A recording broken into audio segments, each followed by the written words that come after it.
Smart phone నుంచి laptop వరకు, స్కూటీల నుంచి ఏరోప్లేన్ల వరకు ఇందులో ఏది నడవాలన్నా సెమీ కండక్టర్లు కావాల్సిందే. వీటి తయారీకి కావాల్సింది ఎర్త్ మ్యాగ్నెట్స్. వీటిని ఎక్కువగా చైనా నుంచి వివిధ దేశాలు దిగుమతి చేసుకుంటాయి.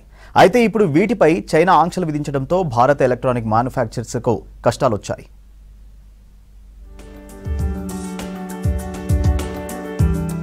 రేర్ ఎర్త్ మ్యాగ్నెట్స్ ఇప్పుడు ప్రపంచమంతా మాట్లాడుకునేది దేనికోసమే.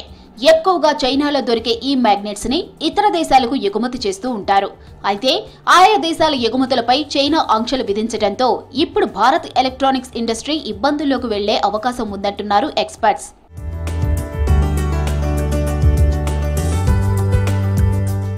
కంప్యూటర్ చిప్పులు, ఎలక్ట్రానిక్స్ విడిభాగాలు, విద్యుత్ వాహనాలు, విండ్ టర్బైన్స్, వైద్య పరికరాల తయారీలో రేర్ ఎర్త్ మ్యాగ్నెట్స్ వినియోగిస్తూ ఉంటారు.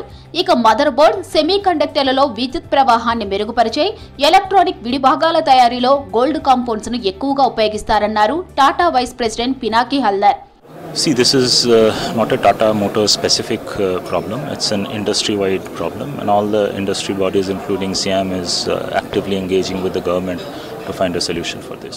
పసిడి కాంపౌండ్స్ పై దిగుమతి ఆంక్షలతో దేశీయ ఎలక్ట్రానిక్స్ వస్తువుల తయారీ పరిశ్రమలో అనిశ్చితి నెలకొందని ప్రకటించింది సెల్యులర్ అండ్ ఎలక్ట్రానిక్స్ అసోసియేషన్. ఇదే విషయాన్ని కేంద్ర ఎలక్ట్రానిక్స్ ఐటీ మంత్రిత్వ శాఖకు రాసిన లేఖలో తెలిపారు.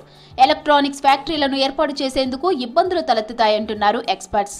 ఉపాధి రంగం కూడా ఇబ్బందులు పడుతున్నటువంటి నేపథ్యంలో అటు చైనా ఎగుమతులపైన ఆంక్షలు, భారత్ దిగుమతులపైన ఆంక్షలు పెట్టడంతో ఒక్కసారిగా ఎలక్ట్రానిక్ తయారీ రంగం యొక్క సంస్థలు పూర్తిగా కొంత ఆర్థికంగా, అదేవిధంగా ఉపాధి కోరుతున్నటువంటి వారికి కూడా కొంత నష్టము, ఇబ్బందులు కలిగేటువంటి అవకాశం స్పష్టంగా కనబడుతుంది. పొటాషియం, గోల్డ్, సైనైడ్, ఇతర వస్తువుల దిగుమతులను కస్టమ్స్ అధికారులు నిలిపివేశారు. దీంతో ఎలక్ట్రానిక్ వస్తువుల ఉత్పత్తి, సరఫరాలో తగ్గిపోయిందని ఎలక్ట్రానిక్స్ విడిభాగాల తయారీదారుల సంఘం తెలిపింది.